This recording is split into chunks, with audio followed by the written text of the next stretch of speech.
એ પીરસવા ભૂલી ગયા.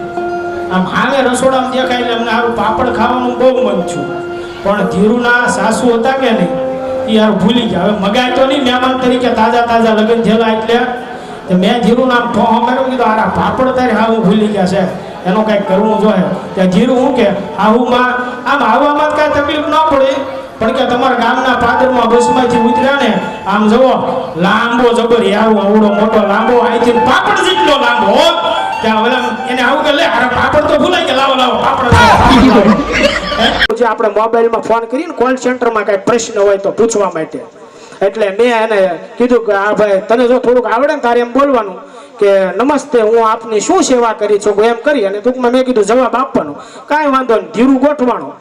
ત્યાં બરોબર પહેલો વેલો ગયો ત્યાં જ ફોન આવ્યો ને ત્યાં હાલો હું ધીરુ આપની શું સેવા કરી શકું. ત્યાં સામે વાળો કે સાહેબ મારે મેલ નથી જાતો, કે મારે મેલ નથી જાતો.